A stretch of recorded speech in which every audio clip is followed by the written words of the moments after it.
What's up, guys? Welcome back from the MLG offices in New York City. It is currently Wednesday afternoon. We just saw Acer Team Story Cup, an awesome matchup between Mana and, was that Jim? Or no, sorry.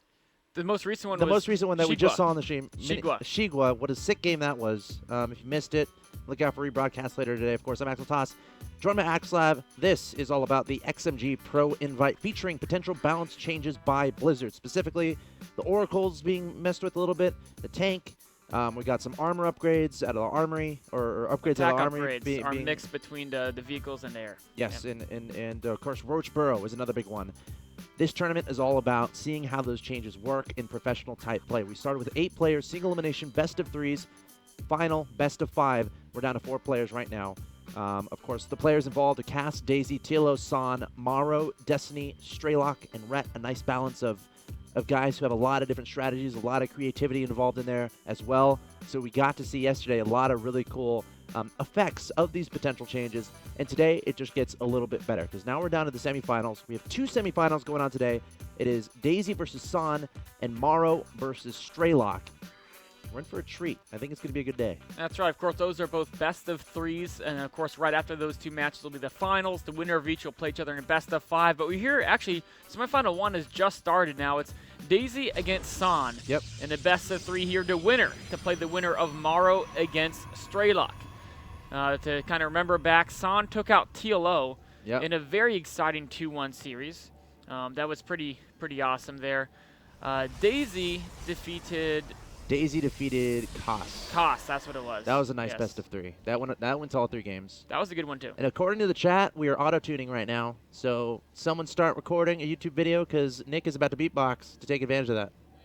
Am I? Just kidding. Oh. Will fixed it. Dang it, Will. Why'd you have to fix it? I was getting ready to make a new YouTube sensation. We were going to be famous. By the way, shout out to you guys in the chat. TVG4Life1/TV1. Fericho. Pintelli Vasil, that's a very strange name, but I respect you. Sigi893, Capeling, Doc70 Raw, /TV1 Calderas. I said some of your names twice, but that's okay. Thank you for joining us on this wonderful Wednesday afternoon, and here we are, the best of 3 between Daisy and San at PvP, and of course, if we're talking about the changes by Blizzard, got to talk about the Oracle. That's right, of course, the only ProDOS change is the Oracle. It moves significantly faster up from, I think it was 3.375, now it's movement speed 4. And in addition, its acceleration has been increased as well. And the acceleration is almost a bigger one in many circumstances. That means you can kind of run, shoot, and then turn around and get out of there really quickly instead of kind of running, getting an attack off, and then if you try to turn around, all of a sudden you get shot a bunch of times because you got to, totally change your direction, which is, of course, change in acceleration. Yes. Did you know that? Oracle is so fast. What was that? Do I know? That a change in direction is always a change in acceleration. Here's the question a lot of people get wrong. A change in acceleration. So let's say this. You're driving in your car. You're going 40 miles an hour. Yep. You take a turn. And throughout the entire turn, you're still going 40 miles an hour. Okay. But there's been a lot of acceleration going on, actually. If you're going the same speed? Yeah. If you're going the same, acceleration is the definition of acceleration, increasing in speed? It's increasing in velocity over time, and velocity has to do with the direction. So if you're taking a turn... Well, now we're getting into relativity a little bit. Yeah. Well, not really. No. Because, like, if it's against time, then it's only time by your perspective, right. So if you're going to speed of light, maybe some weird things can happen. Exactly. Anyways, that's enough for the physics. No, I love it, Nick. Please. Here we are, back on Belshir Vestige. And, of course, we do see San opening up with a fast second century. Because we're accelerating right now, because we're going around the Earth, or the Earth is rotating. Yeah, we're actually going several hundred kilometers a second, probably, if you count everything in. Anyways, we do have San going for a very fast century expansion. And his opponent is going straight for the Oracle. So this is pretty cool. Daisy's testing out the new fast Oracle. I hope so. I mean, it's a balanced test invite. Yeah. If you're going to come in here and do standard strategies, But, well, it's actually, this is the ideal. Where San does a 1-game expansion into Stargate. What? So he's gonna go Phoenix. That's actually kind of cool. I mean, I don't. He might get one Oracle. This is bold. You know what he's doing? This is almost like if Daisy committed to like 3-gate pressure, obviously this Nexus would die. But then the Sentries could defend, and against 3-gate pressure, I bet he would go Oracle, and the Oracle counter would be so strong. What? He's proxying a pylon too? San just does everything. He doesn't care. He's like, I'm just going to expand tech and proxy pylon, and you know what? So if Daisy just decides to attack the front door with a bunch of gateways, this would be pretty... He's got 2 sentries. He's got 3 gates and an Oracle, though. What if he gets like a Void Ray after the Stargate and just pummels the front door? I mean... I think he would be able to use Force. Well, we'll find out. Here comes the Oracle. Yep. It's going to come right into the main here. Look Let's see how much damage it can do. Look at its acceleration. Wow, it's so fast. Look at that. Boom, 1 probe. Nope. 2 probes. 3 probes.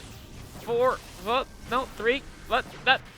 Now, would you ever target down a sentry in a situation like that? No. Why? Well, in the same time, you can kill a sentry, right? You can 2-shot a probe. Well, if it gets rid of force field, so you can do this front door attack. I think yeah, you're right. If he was going for like a super hardcore mass invasion. But and if I saw my opponent going for a fast expansion and then a Stargate attacking everywhere, I think I might do something like that. Yeah. But the thing is, could he? I mean, let's say he killed one of the sentries here, and he got 2 less probes. Let's assume that happened. Yeah. How would this be going any differently for him? Like this attack is pretty all in the first place because like his opponent expanded, his opponent probably has a tech advantage. Back home, Daisy's still on 1 base, so he kind of has to get a lot of damage done anyway. I mean, I don't know if I'd focus on the economy versus focusing on winning the game. Ooh, drawing the sentries away, which is mildly interesting. You know, there's a really interesting thing about Protoss that's really hard to figure out. Look at 10 kills. Okay, it's because attacking the economy is kind of attacking their army because of warpins, right? The less warpins they have. So it's actually really hard to tell what would actually be better. And it's not an obvious call at all, but here he is. There's no photon overcharge. This Nexus is dead. Guardian Shield reflexively deployed. Oh, another Oracle comes in here. Not nearly as... Okay, this is... Oh, he's got to get his sentries back to the ramp. Oracles are good. Son. Oh, but you know what? Because Daisy has no high ground vision. Daisy's scared there might be a sentry, so and just the threat alone is keeping him from going up there. There's no reason to suicide Stalkers. If there was a force field, you just lose 2 Stalkers, right? Yep. So I actually like the way he's playing, a little bit safer. Meanwhile, we do have air control going to San now. Is Daisy trying to contest that? No, he got attacked by an Oracle, man. Oh, wow. He has no probes. I'm a terrible observer. Can you hit Control R? Yeah. We do have actually San got more probes than Daisy. Oh, my God. Wow, I'm and that's so partly sorry my fault. That's partly my fault. I wasn't really looking. And here come the Phoenixes to counter. So we do have a situation where San's actually definitely winning. Well, actually, what's more important to workers kill is the current income. Sure. That's really what's relevant. relevant. He has all those stalkers out to the front door. Yeah. Which is nice. He's up by 13 workers. It's still little, though. Yeah, it is. And he needs to warp into Sentry and to contain forever. Here come in 2 Phoenixes. I would have picked up a probe there. Yeah. That's just because I love killing probes. Okay. Behind us, of course, we do see San adding a 3rd gateway. So both players on 3 gates, 1 Stargate. This is a pretty good contain, though. The Stalkers, you know what? He's ranged them perfectly, so they can't be shot by the high ground. But the first unit that walks down here is going to be shot by all of them. Yeah. I'm just trying to get down the ramp. Oh, wow. How did 2 Zealots get in there? I guess he ran him from his pylon. Yep. Yeah. We do see... Oh, my God. This is actually annoying. This is actually He doesn't have too much money to warp in stuff anyway. No, and every probe he loses. So look at this, going straight for probes. Zealot gets 1 probe. You can kill that Stalker. Oh, he has no energy for a lift. He will in a second. Is he going to come back and pick it up? No, he's going to wait. Oh, more Zealots being warped in. Okay. So this is what we saw yesterday. What does Daisy do here? Didn't we see this yesterday? I remember it was a PvP and someone was warping it across the map. Oh, I might have saw it in ATC, actually. Yeah, it could have been. But how does Daisy not die here? I don't know. Question. He doesn't have enough units. He doesn't have a militia corps. Yeah, always pick up the Zealot first. He doesn't want to attack with probes. He's always already lost so many. And now he has to bring these Stalkers home. He has to attack with probes. It's already too late, though. I don't know if he can bring the Stalkers home. They take too long to get down there. Yeah, exactly. It's too late. Yeah. And San is basically just going to win this with just warpins across the map. This has happened so much of people. You think you have a contain, but then you don't necessarily respect potential This pylons. actually happened today in Mana against... This is happening a lot in PvP lately. Either against Jim or Max, and I forget which one it was. But yeah, Daisy's just done for, He's stuck between a rock and a hard place. Like all right, he's gonna go for it. Yeah. YOLO! Up the ramp. Oh, did you see that? He typed before doing that to try to distract his opponent. Do you think that was part of that? I don't know. Maybe. I think it might have been. Think about it, though. Like, what if you type right when you're about to go for an attack? Oh, you say, like, hey, man, when's your birthday? Yes. Exactly. They're totally distracted and then they have to think, okay, do I want to give him the American format or the European format? Because they're drastically different.